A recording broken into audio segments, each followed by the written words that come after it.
Bismillahirrahmanirrahim. Assalamualaikum warahmatullahi wabarakatuh.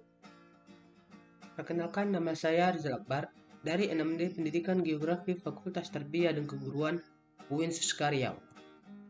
Pada kesempatan kali ini, saya akan menjelaskan metode penelitian ilmiah. Yang pertama, ilmu pengetahuan dan penelitian. Ilmu pengetahuan berawal dari rasa ingin tahu mengenai suatu fenomena yang kita temukan dalam kehidupan sehari-hari. Rasa ingin tahu tersebut merangsang kita untuk mengetahui lebih mendalam mengenai apa, mengapa, atau bagaimana fenomena yang kita temukan.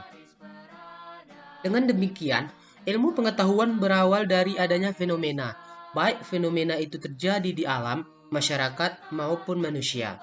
Fenomena dapat pula timbul dari gagasan yang berupa praduga tanpa adanya kejadian yang konkret. Fenomena itu dapat pula diciptakan mengetahui percobaan dalam lingkungan terkendali. Ilmu pengetahuan adalah pengetahuan tentang hubungan-hubungan sebab akibat suatu fenomena yang disusun secara sistematis dari pengamatan, penalaran, atau percobaan.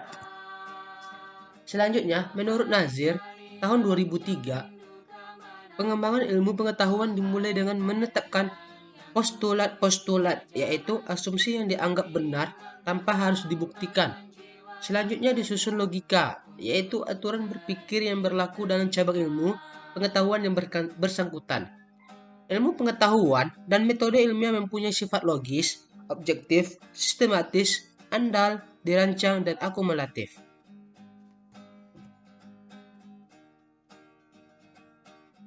Yang kedua, penelitian dan cirinya.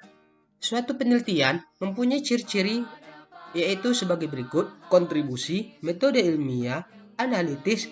Keluaran penelitian harus mengandung kontribusi atau nilai tambah, harus ada sesuatu yang baru untuk ditambahkan pada pengendaharaan ilmu pengetahuan dan teknologi yang ada.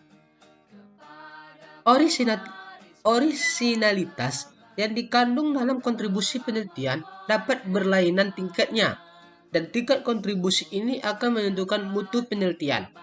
Pelaksanaan penelitian dilakukan dengan metode ilmiah. Penerapan metode ilmiah dalam penelitian bertujuan agar keluaran penelitian dapat dipertanggungjawabkan kebenarannya atau mutunya.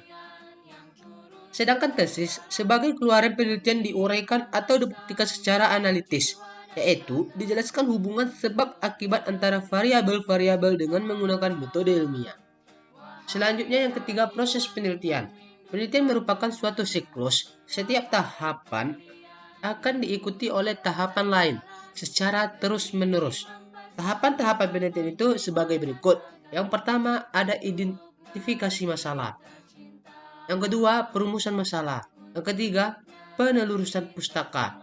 Yang keempat, rancangan penelitian. Yang kelima, pengumpulan data. Yang keenam, pengolahan data. Yang ketujuh, penyimpulan hasil.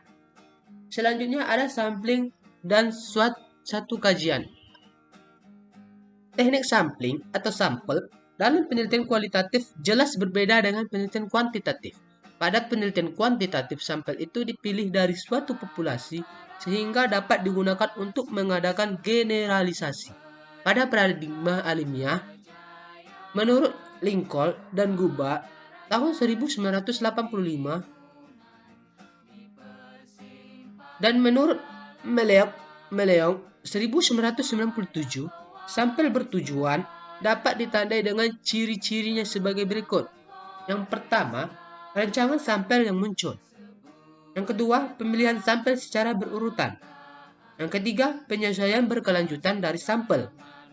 Dan yang keempat, pemilihan berakhir jika sudah terjadi pengulangan. Selanjutnya, konsep dasar penelitian kualitatif. Istilah penelitian kualitatif menurut Kerr dan Miller dalam Meleong 2004 pada mulanya bersumber pada pengamatan kuantitatif yang dipertentangkan dengan pengamatan kualitatif. Pengamatan kuantitatif melibatkan pengukuran tingkatan suatu ciri tertentu. Untuk menemukan suatu dalam pengamatan, peneliti harus mengetahui apa yang menjadi ciri suatu itu. Untuk itu, peneliti mulai mencatat atau menghitung mulai dari 1, 2, 3, dan seterusnya. Selanjutnya, konsep dasar penelitian kualitatif.